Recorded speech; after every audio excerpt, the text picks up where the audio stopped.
look, your coverage on this on Blake Lively and Ryan Reynolds and Baldoni and all this is just it's second to none.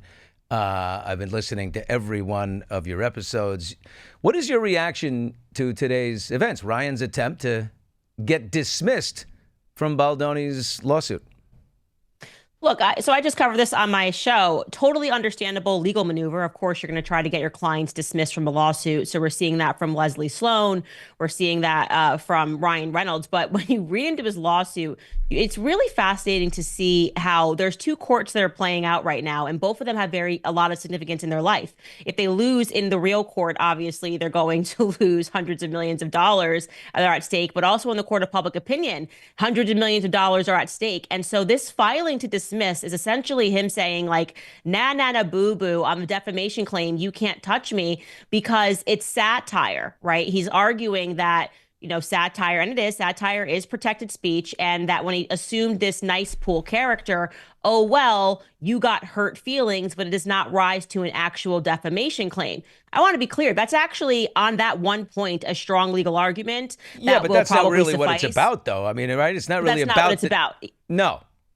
There's 5 other claims. He's got extortion. He's got false light, and everything immediately falls apart there. But I'm saying even that was ill-advisable. I would not have said, quote unquote, hurt feelings and saying like they're basically bullying him again in the lawsuit. And I'm going, guys, that's not good. Don't do that. Like, this is not a great way to argue, especially because they've got you on this extortion. His argument is so weak. He's basically saying, well, I didn't receive any money. And it's like, buddy, extortion is a lot bigger than that. You made threats to go public with sexual harassment claims so that your wife could take over the movie, which you wrote scenes for. There's no wiggling out of this. Like they have definitely met, I would say, the preliminary standard to go through until we get to some discovery. And my guess is when we get to that discovery, there's going to be a lot stronger defamation claims against Ryan Reynolds, because could you imagine the text messages between him and Hugh Jackman as they're putting together all of these scenes? I mean, it's going to get crazy. Well, Candace, so I think of all the friends that they're losing here, and these people have to be furious. I mean, they're all going to have to pay for the associated inconveniences, the travel, the lawyers, if Hugh Jackman,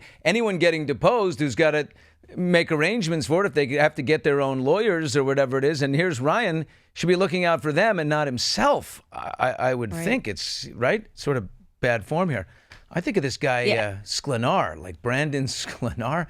What a miserable guy. I cannot stop focusing on him because, you see him out at whatever red carpet he's on. He gets asked, or he's on CBS in the morning and he's mumbling through giving word salads and he's so miserable. Then, of course, Ryan Reynolds gets him to do this dumb skit with Hugh Jackman and Ryan's mom. And there's Sklenar. He doesn't have the ability to say no because he wants to be as big as Ryan Reynolds or Hugh Jackman one day. So, okay, I'll go along with it. But boy, I mean, it's just like it's kind of embarrassing, right? He just has to man up and say, I'm sorry. I can understand, okay, maybe he really truly believed it. Many people were deluded by her New York Times expose, and they read through the CRD complaint, not even knowing the differences between what a CRD complaint and a real actual lawsuit is. All of that could be forgivable if you immediately backpedal and say, you know what, I shouldn't have said what I said.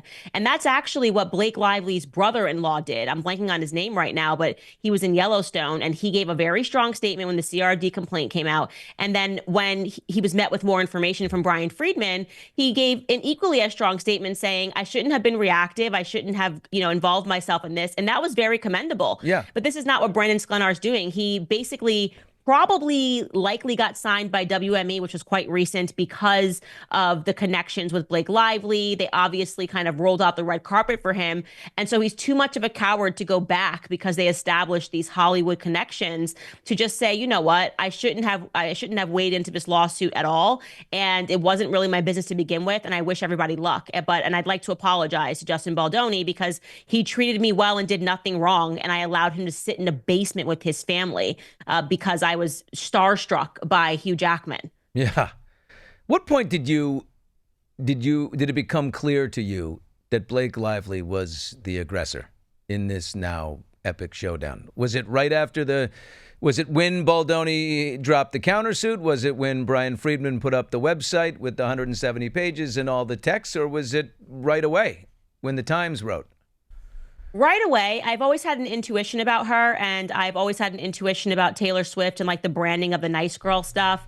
And something just didn't. I went through Justin Baldoni's Instagram, and he just seemed like a puppy. And I read it just didn't add up to me that this guy was secretly just dying to talk about pornography all the time and talk about his porn addiction and wanted her to look at Yeah. pornography. I'm going, this is not the Instagram feed I'm looking through. And I went back years, and I was frustrated by how nice phony, he was. and he's doing TED Talks about, we men need to be better. I mean, he's that man bun, male apologist that it would really fly in the face of everything he's put out there about himself. So, yeah, that would be odd.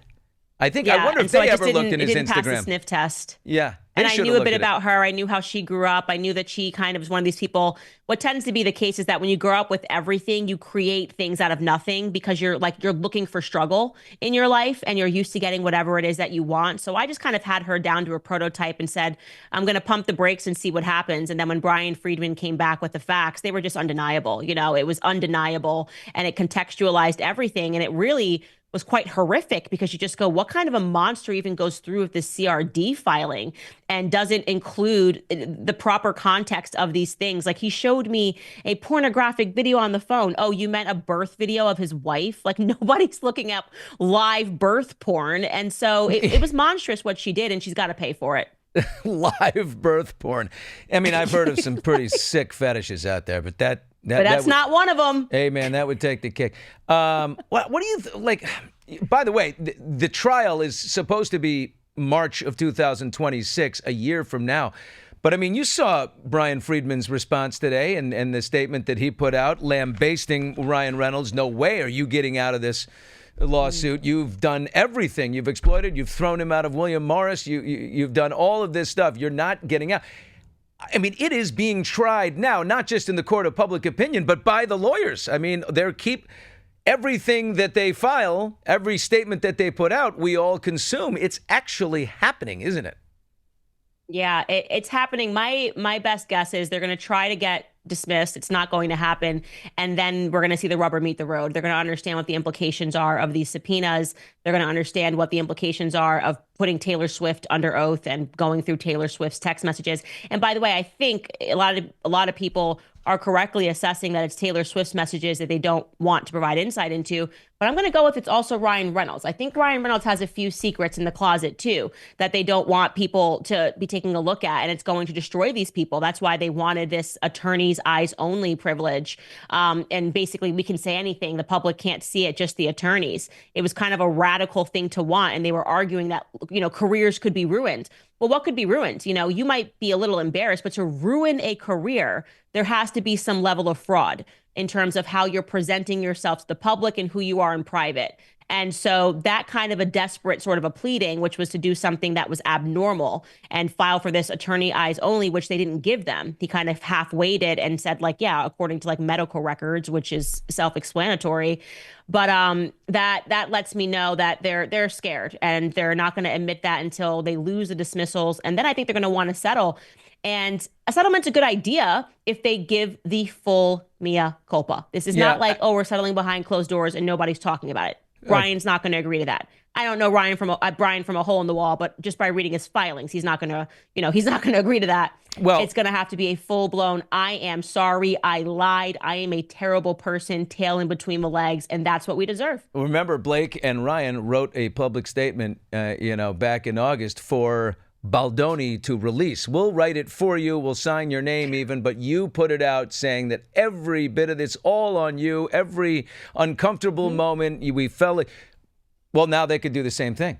But right. Brian Friedman could say, here, exactly. Okay, you want to do a settlement? Here it is. We're going to write, you are sick people who tried to take over my movie and crush a little peanut like me just because I'm a man bun wearing, soft, beautiful soul. And then here, you release that. Candace Owens, we're talking to here. Candace is her podcast. It has grown leaps and bounds. Candace, what do you imagine is going on, though? You've talked about Ryan as of late. You've referenced that he might be gay, which, by the way, out of bounds in mainstream Hollywood. You're not allowed to do that. But You've sort of gameplayed that a little bit. What do you think is happening? Is it that Blake had a thing for Justin, and when Ryan sensed that, there was that thing in the air, she played it off like he was a creep and said, oh my God, he's making the advances at me. I'm not doing anything. I don't know. Is that a context that Ryan could understand? What's happening? First and foremost, I want to say Ryan himself has referenced him being gay about like 30 times via various skits, some skits that were in movies, some skits Family that Guy? were just a part of the Golden Globe. No one says like hints that he's gay more than Ryan Reynolds does. But the only reason that's relevant, because sexuality isn't relevant to this case, is because we were really trying to assess the sociological factors here. Why is he so angry? What is, like, he is acting like somebody who has deep-seated anger. And it really, for me, the piece came together when he, for no reason, included this piece about him and his dad having daddy issues. And It Ends With Us promotional weird thing he did with Hugh Jackman, where he talks about Ryan never resolved his issues with his dad. And then his teacher emailed me from Canada and was like, no, Ryan has true daddy issues. And like, he's had this sociopathic character trait since he's been in my drama club. And it made me realize that people that tend to be that vicious and be that angry have unresolved pieces of themselves. And he said as much in this It Ends With Us skit that had nothing to do with the movie. He said he has like unresolved issues, and they're daddy issues. They're like daddy issues. And I think that because of that, he was really just using Justin Baldoni as a punching bag, because there was something about Justin Baldoni's character constantly talking about, like, the real Justin Baldoni doing this inner healing and childhood healing and addressing your true self that triggered him. And I do think that Blake opened up to him. Maybe he caught it on the cameras at their penthouse. He heard a conversation about him. And I think she opened up to Justin Baldoni about Ryan having these issues with his father, and he snapped. He like completely snapped and lost the plot and wanted to assert dominance over Justin Baldoni in the strangest of ways, which by taking over his entire movie. And that's how he garners his sense of self and his sense of power. Talking to Candace Owens here, I get that. I spoke with a source who's very close to all. In fact, he's being deposed.